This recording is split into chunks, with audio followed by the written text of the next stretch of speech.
മാണിയുടെ രാജിയുമായി ബന്ധപ്പെട്ട ഏറ്റവും പുതിയ വിവരങ്ങൾ തലസ്ഥാനത്തെത്തുന്നത് കേരള കോൺഗ്രസിൽ കടുത്ത ഭിന്നത രൂപപ്പെട്ടിരിക്കുന്നു. ദുർബലമായ വിഭാഗത്തിലേക്ക് മാണി ഒതുങ്ങപ്പെട്ടു എങ്കിൽ പോലും ഔദ്യോഗികമായി മാണിയുടെ രാജി ആവശ്യപ്പെടേണ്ട എന്ന നിലപാടിലേക്ക് കോൺഗ്രസ് എത്തുന്നു.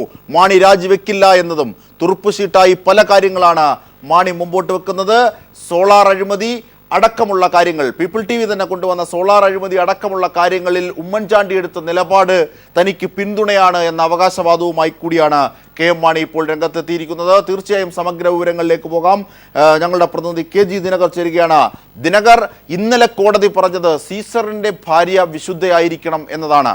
യഥാർത്ഥത്തിൽ ആ തീരുമാനത്തിലേക്കാണ്, അല്ലെങ്കിൽ അതിന്റെ മാനങ്ങൾ ഒരുപക്ഷെ വർദ്ധിക്കുന്ന കാഴ്ച കൂടിയാണ് ഇന്നെത്തുന്നത്. ഉമ്മൻചാണ്ടിക്ക് തൻ്റെ അംഗം രാജിവെക്കണം എന്ന് പറയാനുള്ള ധൈര്യമില്ലാതായിരിക്കുന്നു. ഒടുവിൽ മാണിയുടെ നിലപാടിലേക്ക് കാര്യങ്ങൾ എത്തിയിരിക്കുന്നു. കേരള കോൺഗ്രസിൽ തന്നെ ഭിന്നത രൂപപ്പെട്ടിട്ട്. Shri K G Dinakar.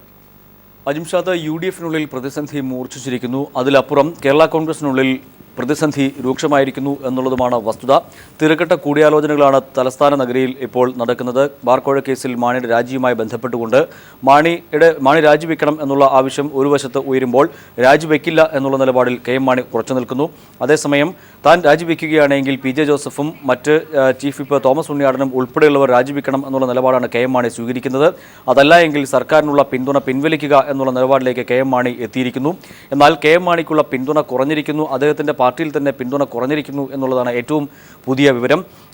PJ ജോസഫും മോൻസ് ജോസഫും TU കുരുവിളയുമാണ് ജോസഫ് ഗ്രൂപ്പിൻ്റെ ഭാഗത്തു നിന്നുള്ളത്. മാണി ഗ്രൂപ്പിലുള്ള CF തോമസ് കൂടി ഇവരുടെ പക്ഷത്തേക്ക് ചേർന്നു എന്നുള്ളതാണ് നമുക്ക് ലഭിക്കുന്ന ഏറ്റവും പുതിയ വിവരം.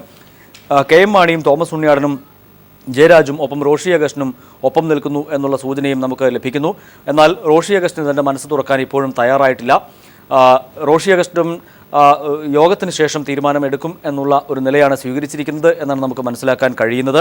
എന്തായാലും കോൺഗ്രസിനുള്ളിലും UDF-നുള്ളിലും പ്രതിസന്ധി മൂർച്ഛിച്ചിരിക്കുന്നു.